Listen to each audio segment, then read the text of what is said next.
이 시간 말씀을 함께 보시겠습니다. 사도행전 1장입니다. 사도행전 1장 우리 1절로 5절까지 한 절씩 읽으시고 우리 5절은 합독하도록 하겠습니다.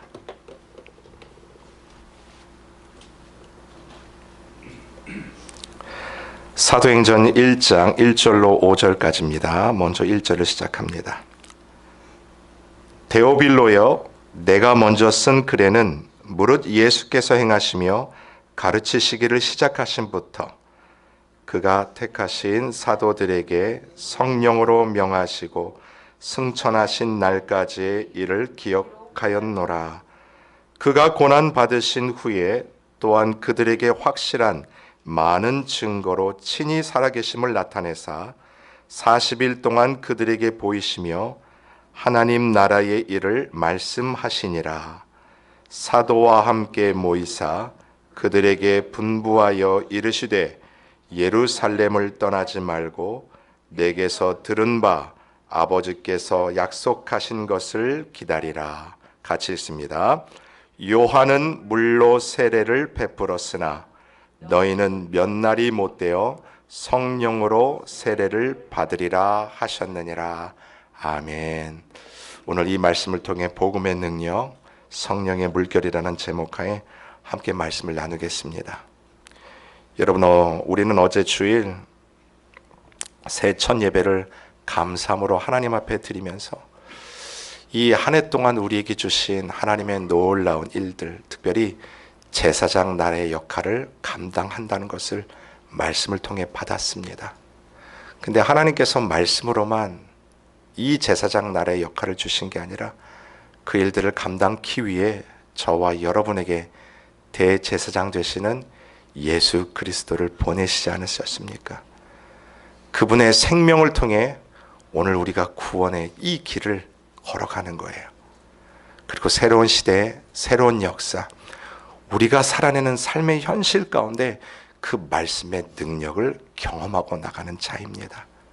자, 그런 의미에서 오늘 새로운 새해를 시작하는 저와 여러분에게 오늘 본문 사도행전도 참 의미가 있습니다. 왜냐하면 이 사도행전 역시 새로운 시작을 알리는 챕터이기 때문에 그렇습니다.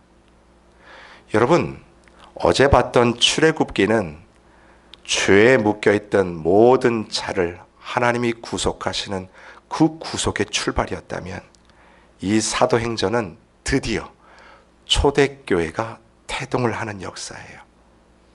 예수 그리스도의 죽으심과 부활 위에 드디어 교회가 시작이 됩니다. 여러분, 이 일들 가운데 새로운 출발을 위해서 우리 예수님께서 하신 일이 있습니다. 여러분, 오늘 본문 한번 3절을 보실까요? 사도행전 1장 3절입니다. 우리 다 같이 읽어보죠. 시작. 그가 고난받으신 후에 또한 그들에게 확실한 많은 증거로 친히 살아계심을 나타내사 40일 동안 그들에게 보이시며 하나님 나라의 일을 말씀하시니라. 아멘. 잘 보세요. 그가 고난받으신 후, 십자가의 고난과 죽음을 의미하지요. 또한 그들에게, 바로 여기서 말하는 그들은 제자들을 말합니다. 그들에게 확실한 많은 증거로 친히 살아계심을 나타내실 뿐만 아니라 40일 동안 그들에게 어떻게 하셨어요? 보이셨다라는 거예요. 여러분, 볼 수 있는 이 자체가 얼마나 큰 은혜입니까? 뿐만 아니라 하나님 나라의 일을 말씀하시니라. 제자들의 입 가운데 말씀을 허락하세요. 여러분, 이때 당시 제자들이 느꼈을 현실은 어땠을까요? 두려움 그 자체입니다. 이 제자들의 모습만 봐도 알아요. 예수님이 십자가에 달려 돌아가셨을 때 하나같이 다 도망가지 않았습니까? 왜 도망갔을까요? 두려움 때문이에요. 자기 자신도 저 예수님처럼 십자가에 달려 죽을 것을 걱정한 그 두려움입니다. 수제자 베드로를 위시로 하여 모든 제자들이 뿔뿔이 흩어져 도망갑니다. 여러분, 그 당시 예수님을 넘겼던 빌라도 총독처럼 자기는 이 일에 전혀 무관하다고 손을 씻었던 그 빌라도와 이 제자들이 별반 다를까요? 다르지가 않아요. 바나바는 살리고 예수를 대신 죽여라 외쳤던 그 군중들과 비교하여 이 제자들이 더 나은 자들일까요? 그렇지 않습니다. 제자들은요, 예수님의 부활조차 믿지 않았습니다. 여러분, 예수님이 제자들에게 부활의 몸을 보이셨던 것을 여러분이 기억하실 거예요. 근데 그 자리에 마침 없었던 도마가 하는 말이 뭐였냐면, 너희들이 아무리 부활하신 예수님을 봤다고 나에게 얘기해도 나는 믿지 못하겠다. 내가 직접 보고 만지기 전까지는, 눈에 흙이 들어오기 전까지는 믿지 못하겠다. 그 자가 바로 도마 아닙니까? 여러분, 그 도마를 예수님이 만나시지 않습니까? 여러분, 어쩌면 저와 여러분이 소유하고 있는 믿음이 이런 모습은 아닐까 싶어요. 내 눈에 보여야 그나마 믿을 수 있고, 그래도 내가 사는 삶에서 뭐라도 만져져야 그래도 믿을 수 있는 어쩌면 얄깝한 믿음은 아니었을까요? 근데 여러분, 그 믿음의 근거가 뭔지 아십니까? 내가 봤기 때문에, 내가 만졌기 때문에 믿어진다라고 하는 바로 나예요. 내 자신이 그 믿음의 근거라는 것입니다. 근데 이 내 자신을 통한 근거, 믿음의 근거는 늘 나에게만 집중이 돼 있어요. 옆에 사람이 어떻게 살든 상관도 없고 오로지 내 것이요. 내 안위, 내 평안만을 추구하지요. 그러다 내 눈에 보이지 않고 잡히지 않는다면 마치 눈앞에서 사라지는 신기루처럼 내가 누렸던 그 평안도 하루아침에 사라지는 그런 삶을 살지 않습니까? 여러분, 제자들을 보세요. 이 초대교회를 세우기 위해서 낙심 가운데, 두려움 가운데 있는 그 제자들을 부활하신 예수님이 찾아가지 않습니까? 3년 동안 예수님을 그렇게 따라다녔지만 그들이 소유하는 믿음의 근거는 바로 자기 자신이었음이 여실히 그 부활의 예수님을 만남을 통해서 깨어지지 않습니까? 여러분, 예수님을 만나면 내가 가지고 있던, 내가 붙들고 있던 내 의들이 산산이 좁아지는 거예요. 지금 제자들이 그 예수님을 만나고 내 믿음의 근거가 무엇인지를 드디어 확인을 합니다. 지금까지는 나를 붙들고 살았다면 부활하신 주님을 만난 후에는 누가 나의 믿음의 근거가 될까요? 맞아요. 바로 예수님 그분입니다. 그 예수님이 내 중심에 딱 계시기 때문에 여러분, 살아가는 동안 눈에 보이지 않아도요, 내 손에 잡힌 것이 없어도, 들리지 않아도 좌로나 우로나 치우치지 않는 거예요. 우리가 어떤 상황 가운데서도 좌불안석이 되지 않습니다. 왜요? 오늘도 내 중심 속에서 나를 이끌고 가시는 분이 바로 부활의 주님인 것을 믿기 때문입니다. 여러분, 이것이 바로 하나님의 통치요 복음의 능력입니다. 오늘 사도행전 1장 3절에서는 그것이 하나님 나라의 일이라고 말씀을 하셨어요. 여러분, 제자들이 찾아오신 그 예수님을 만나는 자체가 은혜요 복입니다. 만약 제자들이 예수님을 만나지 못했다면 이 제자들은 예수님 버리고 도망갔던 그 자신들의 모습 속에 얼마나 뼈아픈 실패와 정죄감에 사로잡혔을까요? 그러나 부활하신, 찾아오신 그 예수님이 만나주심을 통해서 나 자신을 들여다보며 그 실패의 경험들은 후회가 아닌 회개로 연결되지요. 이전 것은 지나갔으나 보라, 새 것이 되었도다. 완전한 새로움을 저와 여러분에게 허락하신 그 구속의 주님을 붙잡고 오늘도 살아가는 그 길 가운데 저와 여러분을 두셨다라는 거예요. 누구를 통해서 깨닫는 거예요? 부활하신 주님이에요. 예수님이 누구이신지, 그분이 나를 구원하기 위하여 어떤 대가를 지불하셨는지, 그 결과 나는 누구의 것이며 새로운 새해를 허락하시는 이 시간 가운데 어떠한 모습으로 주님 앞에 서고 성도의 길을 걸어갈 것인가. 여러분, 새해를 시작하면서 우리가 붙들어야 될 것은 살아계신 예수 그리스도입니다. 그 예수님을 붙잡는 거예요. 그것이 실은 우리의 평안의 근거가 되는 것이죠. 여러분, 예수님이 우리에게 바라시는 게 있습니다. 뭘까요? 더 일 잘하는 모습, 더 일을 매끄럽게 하는 모습, 세련되는 그런 일꾼들을 키워내시는 게 예수님의 궁극적인 목적이실까요? 아니요. 예수님께서는 당신의 부활을 증거하는 증인들이 필요하다는 것입니다. 세를 허락한 저와 여러분이 이 예수 그리스도의 복음을 붙잡고 이 증인의 삶을 살아가는 그 일 가운데 있다는 것을 기억하십시오. 그런 의미에서 여러분, 말씀을 사모하십시오. 이 2026년도 다른 어떤 시간보다도 말씀을 읽는 일에 창념하십시오. 그리고 그 말씀 속에서 오늘도 내 삶에 역사하시는 부활의 예수님을 만나세요. 그것이 바로 문제 해결, 이 두려움 속에서 해결하는 방법이지요. 그래서 예수님께서 오늘 이 제자들에게 4절과 5절에 이런 말씀 주세요. 여러분, 성경 한번 찾아보시죠. 오늘 본문 4절과 5절입니다. 함께 읽겠습니다. 시작. 사도와 함께 모이사 그들에게 분부하여 이르시되 예루살렘을 떠나지 말고 내게서 들은 바 아버지께서 약속하신 것을 기다리라. 요한은 물로 세례를 베풀었으나 너희는 몇 날이 못되어 성령으로 세례를 받으리라 하셨느니라. 아멘. 여러분 보세요. 그 제자들에게 예수님이 뭐라고 말씀하세요? 뭘 받으라고 말씀하시죠? 성령을 받으라는 거예요. 이 보혜사 성령입니다. 내 안에 계셔서 오늘도 탄식하여 기도하시는 분, 우리를 돕는 헬퍼라고 말씀하시죠. 특별히요, 여러분들이 하나님의 말씀을 가지고 씨름하고 그 말씀을 읽을 때 그 말씀이 이해되도록 돕는 분, 그분이 바로 성령님이세요. 여러분, 그런 거면 이거 당장 받아야 되는 것 아닙니까?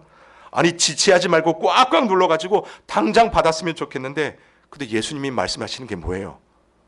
기다리라는 거예요. 웨이시라고 이야기하지 않습니까? 여러분, 4절을 다시 보세요. 내게서 들은 바 아버지께서 약속하신 것을 어떻게 해요? 기다리라, 기다리라. 여러분, 기다림이 필요하다라는 뜻 아닙니까? 그렇다면 이것이 무엇을 의미하는 걸까요? 한번 그런 생각해 봤습니다. 저와 여러분이 살면서 제일 못하는 게 있다면 저는 그게요, 기다리는 거라고 생각을 합니다. 여러분, 우리는 기다리지를 못해요. 어떤 일이 발생이 되면 앞뒤 좌우를 살필 여력도 없이 기다리지 못하는 그런 모습들이 우리 안에 있지 않습니까? 저는 이 기다림을 이야기할 때마다 우리가 예배드리는 이 장소를 생각하지 않을 수가 없어요. 이 장소 구하기 위해서 우리 온 성도들이 얼마나 노력하고 프로포설 써가면서 이 근처에 있는 모든 교회에 그 다 보내지 않았습니까? 보내면서 맨 처음 우리 어떤 마음을 가졌냐면, 이 정도 프로포설 써서 보내면 모든 교회가 우리를 환영할 것이다 라고 생각을 했는데, 여러분, 돌아오는 대답은 뭐였어요? 노, 아니면 대답이 없는 거였어요. 여러분, 우리 개인의 영달을 위해서, 우리가 잘 먹고 잘 살기 위해서 예배 장소 달라는 거 아니지 않았습니까? 어떻게든 하나님의 일을 더 잘해보고 싶은 그 간절한 소망이었어요. 그 앞에서 좀 문이 확 열렸으면 좋겠는데, 그럼에도 불구하고 이 기다리는 시간이 왜 이렇게 서럽게 느껴지고 절실하게 느껴졌을까요? 그래서 여러분, 저와 여러분이 살면서 제일 못하는 게 바로 이 기다림이에요. 무언가 빨리 결론이 나지 않으면 뒤처지는 것 같고, 무능력해 보이는 시간 같고, 정말 불필요해 보이는 시간이라고 생각하는 바로 그 기다림이에요. 근데 여러분, 정말 이 기다림이 무의미할까요? 모세를 한번 보십시오. 모세는 40년 동안 미디아 광야에서 양을 치지 않았습니까? 그 전에는 어떤 일을 했을까요? 궁정에서 40년 동안 최고의 학문을 받고, 그리고 어려움 당하는 자기 백성 이스라엘을 구출해 보고자 자기 의의를 드러내어 결국은 살인을 저질렀던 자가 모세 아닙니까? 그리고 그 길로 어디로 도망갔어요? 광야로 도망간 거예요. 거기서 40년 동안 아무 말벗도 없이 그 양을 칩니다. 자기가 가지고 있는 그 왕성한 힘이 완전히 떨어지는 40년 후에 여러분, 누가 모세를 부르세요? 하나님이 부르시지 않습니까? 여러분, 그런 의미에서 하나님께서 그 40년 광야에서 모세에게 하신 일이 있다면 힘을 빼는 일이었어요. 언제까지 힘을 뺐을까요? 더 이상 나 스스로는 아무것도 할 수 없음이 고백되어지는 그때까지요. 다른 말로 하면 나는 하나님 없으면 할 수 없습니다 라는 이 고백이 나오는 그 순간까지 하나님이 기다리시는 거예요. 여러분, 이 성경 구절을 한번 보실까요? 출애굽기 4장 10절로 12절이에요. 이 본문은 여러분이 잘 아시는 것처럼 이 모세를 하나님이 부르시고 애굽의 손에서 구출하여 내시겠다 했을 때 이 모세가 하나님 앞에 했던 고백입니다. 제가 읽어드릴게요. 모세가 여호와께 아뢰되 오 주여 나는 본래 말을 잘하지 못하는 자이니이다. 주께서 주의 종에게 명령하신 후에도 역시 그러하니 나는 입이 뻣뻣하고 혀가 둔한 자니이다. 여호와께서 그에게 이르시되 누가 사람의 입을 지었느냐? 누가 말 못하는 자나 못 듣는 자나 눈 밝은 자나 맹인이 되게 하였느냐? 함께 읽겠습니다. 시작. 나 여호와가 아니냐? 이제 가라. 내가 내 입과 함께 있어서 할 말을 가르치리라. 아멘. 이것이 바로 기다림을 통과하는 성도들에게 주시는 하나님의 약속의 말씀이세요. 이제 가라. 내가 너와 함께 한다. 다른 말로 하면 너가 아닌 내가 하겠다라는 뜻입니다. 사랑하는 성도 여러분, 새해를 시작했지만 아직도 여전히 우리 중에는 이 기다림의 시간을 통과하는 분들이 분명히 계시지 않습니까? 오늘도 하나님 앞에 엎드려 간절히 기도하며 하나님, 언제까지 기다려야 될까요? 하나님, 새로운 해, 새 소망 가운데 출발하지만 오늘도 이 기다림이 왜 이렇게 나를 힘들게 할까요? 혹시 그런 기도로 엎드리시는 분 있지 않습니까? 힘을 내십시오. 조금만 더 기다리세요. 여러분, 중요한 건 이겁니다. 그 기다림의 시간이 때로는 불필요해 보이고 더딘 것 같아 괴로울 때에도 그 시간을 아픔으로만 보내지 마시고 하나님이 여전히 통치하시고 계신 그 시간임을 고백해 보십시오. 하나님이 여전히 나와 함께 계시는 시간임을 의심하지 마시길 바랍니다.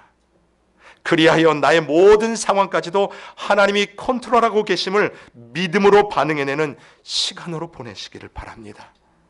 이렇게 말씀드릴 수 있는 이유는 바로 이거예요. 하나님이 저와 여러분에게 주신 약속 때문에 그렇습니다. 요한복음의 말씀을 보세요. 보혜사 곧 아버지께서 내 이름으로 보내실 성령, 그가 너에게 모든 것을 가르치고 내가 너에게 말한 모든 것을 생각나게 하리라. 함께 읽겠습니다. 시작. 평안을 너희에게 끼치노니 곧 나의 평안을 너희에게 주노라. 내가 너희에게 주는 것은 세상이 주는 것과 같지 아니하니라. 너희는 마음에 근심하지도 말고 두려워하지도 말라. 아멘. 성령의 물결 가운데 오늘도 저와 여러분을 이끄는 그 성령이 하시는 일이 이거예요. 너희에게 모든 것을 가르치리라. 어떤 것을 가르칠까요? 하나님의 말씀입니다. 오늘도 여러분이 굳게 붙잡고 있는 그 말씀을 읽을 때마다 성령 하나님께서 여러분의 영안을 여시고 그 말씀을 깨닫게 하시는 가르침의 역사를 허락해 주신다라는 거예요. 그것을 통해서 원하시는 일이 여러분의 마음과 생각을 지키시는 거지요. 여러분, 우리의 환경은 변하지 않을 수 있어요. 아니, 더 힘든 상황이 우리 앞에 기다릴 수도 있습니다. 그러나 그 상황을 만날지라도 우리는 흔들리지 않아요. 왜요? 오늘도 말씀으로 성령으로 내주하시는 그분께서 여러분 한 사람 한 사람을 붙잡고 있기 때문에 그렇습니다. 말씀해 주세요. 너희 마음에 근심하지도 말고 두려워하지도 말라. 오늘 이 말씀의 능력을 의지하십시오. 성령의 내주하심 가운데 감사함으로 여러분에게 주신 이 2026년도도 말씀과 성령으로 승리하시는 여러분 되시기를 주님의 이름으로 축원합니다. 아멘.